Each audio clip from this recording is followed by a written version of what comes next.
hordoftoota hundi seenaa akkam nagaa jirtu fayyaadha. Arra viidiyoon qabannee isin dhufne gaa maal qabattanii dhuftan jechuun keessan afaan qabu waan qabannee dhufne gaa akkuma beektanii namni keenya tokko aanee jaalatiin jira jechuudha. Maaliif dhufte biroo itti arra viidiyoo takka ta'e isaan jaartii gartee gadaa tuffaan fidanii isii siidii hisuudhaaf mana isaa jiran jechuudha. Sani jechaan gammachuu sana dhagaamtee sadarkaa sana gartee achi gartee araaramuu san dhufuudhaaf deemuudhaafin gammachuun na dhagaamtee gammachuu tiisaniin isii bira dhaqee isii waliidhaan hangam takka gammaddee gartee deebite moo hin deebine jechuu waan ja'amuudha. Duraan dursisiisee mee isiin nagaa isin gaafattu. Assalamu alaikum warahmatullahi wabarakatuh. Hordoftoota fi jaalatamtoota hundi seenaa bakka jiraattan isiniin jecha salaamtaan teenya ta'onni irraa kaatee qilleensa gubbaa barartee bakka jirtanitti isinaa dhaqqabdu isiniin jecha arragaa akkuma inni nu isiniin na bira dhufe akkasii gaa walumaan itti yaana haasawaa keenya. Mee haa arraa obboleessi kee kadheewoota nagartee innilleen dhugaadhaan fayyinee cisuma jira. Gaa jaartiin siiritti gootee isiisallee dhabni turte. Arragaa isiin san dhuftee mana isaa jirti. Fidan jechuu godaa afaan. Mee gammachuu hangam takkaas dhufamee yaada maal qabda kanarratti dhaabbattee ati jechuufiin si dhufee si bira dhufe mana kee dhufeerra. Dhuguma waan nama gammachiisaati. Garuu gaa amma dura gammachuun akkasitti nu dhagaamtee gammannu hin jirtu. Ati isiin qabanii gartee isii fidanii akkasitti isa bira kaanii isii gaafatanii gartee irraa hiitamuraniitu jedhanii isii gaafatuun san hedduu tokko nama gammachiisaa akka waan gartee irraa hiikamtetti abdannaa jennee yaanna. Ati inshallah waa hundaa'u rabbuma harkaa qabaa silaa ni gooti dhalaan beektaa waan takka gaa yoo gurra alaaf olola gurtee gartee waan san gootellee eega gartee dhugaa gartee waan san deebitee ibduuba deebitee ilaalti jennee abdii qabna. Inshallah isiilleen ibduuba deebitee ifarkuun dhabduu amma gaa waan san ni haa jetteeti hamiltee gaa jarri finnan yani jadiimtu agartee ta'e ni garaafa jarrillee ni waan uleessan sodaatte ta'eef waan ta'eef hin beeku ni hayattee jirti. Kanaaf gaa inshallah walumaanuu gaa laallaa akka irraa hiituu fi akka irraa hin hiine garuu amma waan san keessatti waan fiiduu isiidhaa fiiduu san laalee waan hin fixiniif maaliif laalee hin fixine beekta garaan na dadhabe. Dhalaa san akkasitti dhalaan beektaa jadiimtu garsiisanuu waan silaa itti gargalchisan irraa deebiti beekte. Isii kasi gartee uleedhaan gara fuusantuu hedduu garaa nama rareen garaaf dadhabee laalu'ee hanga dhumaatitti hin fedne viidiyoo sanii. Ati inshallah gaa anammaa akka xiyyaatti akka mataa xiyyaatti tokkoon laaluu eega gartee isa mataa gubbaa dhuftee teessee isaanillee nangas garafanii gaa ija diimtuu garsiisan ni hiiti jeetiin abdii qaba. Gammachumaan dhagaame gama xiyyaanii. Takkanaatiin sinjaa gaa'ii rabbi alaafisuu fi namni kun siiriin tun waan addunyaa irrattillee waan gaarii miti akhirattillee waan gaarii miti. Namni waan kana dalagu innuu bifti isaatii fi duubni isaatii fi durri isaatillee hin tolu. If duuba garagaltee inneetuma gaayaanna eegamma fidanii jadiimtuu garsiisanii raayiti abbaa manaa isiitii akkam taatii warra yoo baatti dirqama jaalatteetii miti dirqamaan raayiti. Amma gaasanumaafuu hangammachuun na dhagaamte. Hanga gaa'isa raayikattee wanni san galma geessutti gammachuun maaltu jira miti. Takkanaatiin sinjaa ani nalleen feetu beektaan talti. Isii ergamuu kanarratti kam isii ergamuu kanarratti gammachuun na dhagama laa kanaarratti gammachuun na dhagama. An isii bira taa'ee gartee isii wajjin haasa'u umma yooniin dhaqee weertee isii kasi fidansan gartee an taa'ee isii bira jiraadhee isii wajjin haasa'e garagaltii wantaltii waan biraatti garagaltii. Nam feetu.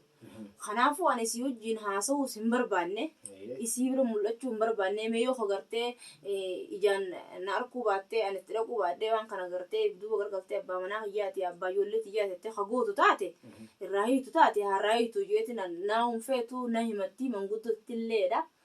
Na himattee akkama gartee isiin qarqara hiyyan baane ani isiin na bira bahuu isiidhaa tiifinaaf isii wal arkuu hin barbaadu jettee jirti. kanaafuu an isummaan dhuftee irraa heenaan an birattiin arkamuu halaas isummaan harraa hiitee gartee mucaa kana abbaa manaa isiiti abbaa ilmaan isiiti hararraa dheeytuun qabdu ilmaan kana booda gartee yatiimaa gooti harraa hiituu jeetiin irraa fagaadhe jechuudha hangama kiyyaan. Maal dhaabbattee jibbiteeti? Wanni dhaab isiin tun maal wanni isiin irra dhaabbattee durumaa nam feetu isiin durumarraa kaafteetu duruma gisee inni nagaatu nam feetu gaa namni kun amala wal dhabaa miree waan isin jibbituuf ani hin beeku durumaa nam feetu gisee nagarte anillee gaa eega mucaa gaa akka guggoota kana kaanes ijaan itti baasaa miree ni lolaani kanumarraa kan ka'e wallee na jibbite ta'ee hin beeku amma daranuuyi isumaan ijaan kun feene ettee khalaas anillee firraa itti dhiise. Hayyee wallaan taatee wallaantee gartee irraa hiitee abbaa manaa isii nagaa wajjin jiraatan ijeetiin itti dhiisee bilbilumaa fi gartee namumaan gaggaafadhee tunfirraa itti dhiisa malee dhaqee gartee isii bira gatta'ee jinnii biraa intaltee guna garte jinnii biraatti deebiti fuullisii garagala dubbiin an qudditu yoo nama hojjaasoo jiraattee haasoo sandiiftee baate yookaan arrabsiti kanaafuu maal gonaa ol biratti arkamnalee naaf isiin jina waan ta'eef jinni nu qofayyaafi kasiitii miti. Saniifin irraa fagaadheen dhibbumaan dhibbatti mooduu isiidhaa dhaabee isummaan akka raayitu ofa godhaa jeen ijoolleedhaan hayyeenaan jirti ijoolleen. Akka aadaa Oromoo keessatti jaarsa agartee intalti ambaa takka warra tokko eegee horumtee jaartiin ta'urraati eega jaanii maatii isaa san jaalachuu qabdu turte. Dirqama sila. Ammoo tajibbiisa agartee maatii isaaniin jibbaatii gartee obboleeyyiin isaatis ni jibbaa. Isanin jaaladhaa kun waan dhageenya kana. Waan rakkoo guddaadha. Addunyaa heera Oromoo isaas hin jiru. Addunyaa irraas hin jiru. Addunyaa irrattis waan agarree maaliif kophaa barbaaddee maaliif isin jibbiti jechuun jedhamu kanatti hedduutu akka namatti dhagahamu dhugaadha. Ati inni kun mucaan kun hedduutu akka nama raree akka nam tokkotti haalaan na yaachise. Garuu maal beektaa isa irraas na beektaa namni kun inni fayyaa qabu fayyaa hin qabu. Garuu fayyaa qabu kanaatu yaadda haalaan. Mee isiin san arraan tana meegaa micoo dheengatti gartee barbaadee dhabne san egaa dheengatti siiriin ergilaanii hubattee haa ittiin duu hanga sadarkaa lubbuun baatu jettee dhabamte arra eessaaf akka gartee ijoolleen tunis gadaan faanis haa galatoomanii baasan egaa gartee afaan turaanillee gaafatan uleedhaan illee tuman irni hiitaa yookaan gartee jaalatti goonaa dhukkeessirraa hafna jenii gartee sokkeetaan tumu jiranii jechuudha. Aadaa guddaa shaanaatiin tumu jiran. Silaa isiin tun waan dabaa hojjechuu baattee waan tuqan ijoolleen tun nama tuqu ijoollee miskiinaa. Garuu ammoo maaliif isiin maal dhaabbatteeti mucaan kun ni agarree mucaa halaallee jira. Mucaa kana dhalaa wajjin illee gartee safaatuun agarree dhalaa kanallee gartee farteessu maal dhaabbattee sadarkaa gartee gansaanii jibbuutii fi gartee isa qofaan barbaadaa inni haaduu jetti arrammoo jedintu warraan dhugaadhaa gartee ni hiitu jennee gartee ijoolleen gadaan faan ulee gartee sokkeetti lafaatti fudhannaan ni hiika jettee jechuudha. Arra yoo kubaanaan ta'e biraati mucaan ammoo garuu inni akkuma gaa ciisatti jira rabbi hafiisu ana jaalati ati kaa akka keetitti gartee fuuldura kee oo maal gartee eega gaa mucoon tun nam feetuu jettee halaalarraa gartee du'aayii waan akka du'aayiidhaa gartee godhuufiin isa keessan dubbiftee waan akkana lammata firraa eegachuun sirra jiraate jechuudha. Dirqama kun. Kuni dirqama. Kun dirqamaan juuni qaba amma inni nu nama fayyaan qabne beektaa firraa eegi nama janiin firraan eegi waan janiin takka waan adda baafatee si himu qabu. Amma gaa akkuma gartee isii waan kanarraa hiitee akka isiin akkana gootellee beekee baratee beektaa nam tokko waan ta'ee waan sanirraa galee dhibamuu waan jiraati tun dhibdee gartee harkana rabbumaa garuu dhibdee nama fida sababa gartuu ilma namaatiitti ta'e wanni kun siriidha eega siriin kun irraa hiikkatte gaa filannaa isaa qabaa beektaa wajjin jiraatee fi wajjin hin jiraanne san isaa beeka. Sun ammaan tanaaf wanni beeku tokko illee hin jirtu feetuu isiin gubbaa teessi feetuu isiin gubbaa deemti waan isa dakaleen qabu ammaan tana beekumsa keessa hin jiru waan ta'eef addaanuun beeku. Kanaafuu gaa dirqama amma isaa wal'aanuu irratti hundaa'uudha malee dhaamsiniin isaanii dhaamelleen eega isiin nan feene gartee yoon agarte dubbiin san amma garagaltee gartee gara biraattuu deemuun malaa jee wanneen akkatti irraa maddi goreef maaliif ni beekta. intalti yoo nagartee ammas waan biraa yaaddiyu yoo nagartee waan biraa yaaddii amma eegana ana biratti hin garree dirqama waan san irraa falani gooti jeeti yaada eega jadiimtu kosi garte dirqama waan san falarraani gooti eega irraa hiite abbaa manaa siite yaa wajji jiraate yaa wajji jiraannee san beeyta waan nuna kun qabu nutilleen waan nuna kun qabu kanaa booda immoo inni bakka deemutti bakka taa'utti bakka bobbahutti bakka galutti dhugaatii fi nyaataa fi dhugaatii fi uffata keessatti beekuun waan isarra jiraate sababa gartee ilma namaa hanga ilma namaa godhee gartee tarabbii rabbumaa beeka taa ilma namaa ta godhuu qabdu godhuun danda'amtu nyaataa dhugii maal deemsa haa eessa ta'an eessa firraa eeguun gartee waan kana keessatti bakka tun jirru magaalaa waan taateefu alatti illee huccuu dhiqatuu ni danda'amti alaa dhugaatii bishaan bitatuu ni danda'amti nyaatallee alaa nyaattee galuu ni danda'amti keessattuu immoo mana biyya arabaa kana keessatti jirtinis mana arabaa keessa dalaydii waan ta'eef bakka namni wala dalagatee walitti gala achi nyaataa dhugee yoo alaa gale ni danda'a.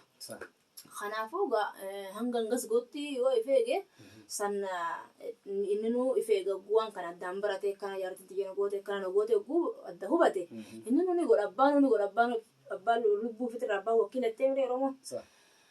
Kanaan siin jaaga taboodaatii amma fayyuma isaatii taboodaatii abbaatu mala abbaa dhawataa beekte osoo namni mala namaan dhoofnetti mala fi abbaa beeka karaa kamtu na baasa karaa isa baasu isaa miti ijoolleen inni dadhalisanuu waan isii baaftu beekti moo beektu ni beekti dirqama akkasitti isummaan irraa hiikuu qofa malee santa sanii naquu nutilleen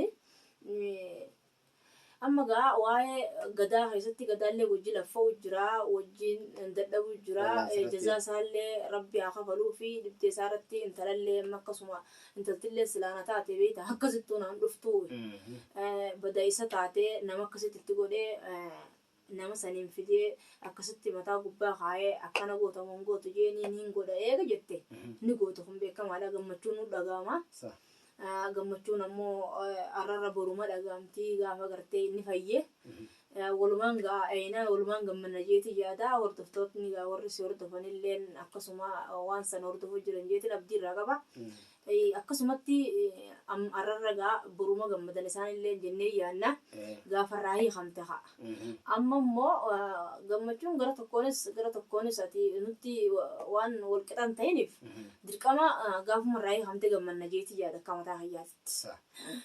Dhiiroo waa'ee kanarratti garuu maatiin ati fakkeenyaan mucoon tun gartee nam feetu jettee ibsitee fi maatii teeti. Ani ni beekan isaanu durumaa ni beekani angara maatiidhaa waan kana hammeenya beektaa hin fidan nama hedduudha. Ani maalumaan kanaa keessatti warri biyyaa beektaa akkana beeka malee akkana hin beeku warri biyyaa hin beekan akka warri biyya namaa keessa beekan hin beeku warri biyyaa waan san hin beekneef dirqama warri biyyaa garaa boreessu maaltu fide gaafuma galtee hamtuu toltuu si adda baafachuudha malee amma immoo maaltu fide kana keessatti hammeenyaa fi tola maaltu fide kanaan siin jaa inshaallah gaamee khayruma jennee yaannaa walumaanuu meegaa asirratti gaatillee yaada qabsituu ibsatuu dandeessaa mee yaada qabaata. Ayyaanni kiyya yaadanii hin qabaa yaadni kiyya irra guddaa gartee yaaboo mucayyoomaan tunuu mul'achuun isii hedduu na gammachiisee maaliif beekee namni tokko eega gartee nama tokko waan san godhe eega yoo dhabdee waan badaadhaa beeka garuu nama san argachuun eega nama san argattee nama san fedha tolaantaa fedha lolaantaa waan san baay'isuun salphaadha. Isii mul'achuu kanaatu gartee eega mul'attee eega mucoon tun mul'attee gartee booddeen isii gartee amma kaajoolee gatiin dhiibtu miree hanga hiisanii. Kanaaf gartee mucaan kun falarkate akkatti goote gartee maalirraa akka haatee gartee itti waan kana goote namni jaartiin durjillee wal dhaban namni wal dhabuun ni jira wal dhabbii sanarra deebitee immoo istiippii gartee yaarsa fi maraakitee gartee akka inni fayyine gootee deemtee saniinis baafachuun waan dhibdee guddaadha kun hundiina namni kun namni guyyaa tokko wajji gachiise waliif garaa laafaa jechuudha. Ammoo isiin yaanni isii gartee hinaaf haa ta'u gartee namni kun beeke himatu illee ni jira namatti walitti illee himatu ni jira Aywa. abookatti hinaa fi gartee waan hin feene kan dhiis illee ni jira ammoo sana dhaabbattee lafumaa kaatee fuutee tuma siirii qacam itti godhuun itti godhuun kun yaa heeratti ni manne heerarraan dhabne yaa seeratti ni manne seerarraan dhabne kana eega godhee namni yoo dadhabellee beektaa hara sanittillee fiiguun ni ulfaata heeraa fi seeraanuu eega dadhabdee booda hara sanittillee fiiguun ni ulfaata namatti ulfaata maaliif achi dabartee hangaa eega gartee waan kana hundaanuu naa dadhabame ani wanni isarraa barbaadu naa fi inni obboleeyyan rabbii taanee nagaan karaa jiraachuun barbaada yoo fedhe ilmaan isaa fudhatu jettee nagaan nama kana nagaan osoo nagaa fayyaa qabu achi ba'uudha malee nagaa wal dhorkuun beeke faayidaan qabu addunyaan tun isiinuu hanga xiqqaadha waa xiqqa shoyisiini hin jiraatu namni eega gartee isaa fayyaa dhowwite gartee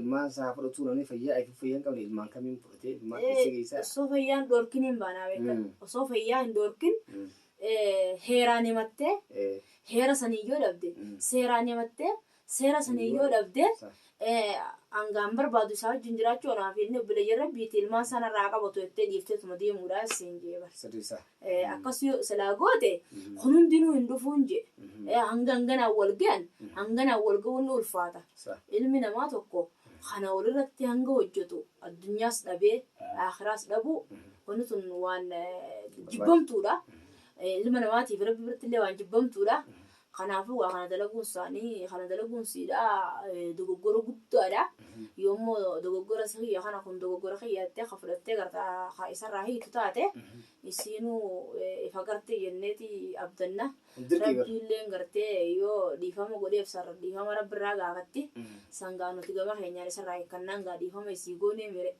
akka keenyaa xiqqa dhiifama goonee fi mire akkuma isaan gammachuuf jaalala hojii jiraatan feenaa san filannaan kasaaniiti amma immoo furmaanni gartee isumarraa hiikaniituma isa fayyaa arkuudha namni hundinuu ka gammaduuf.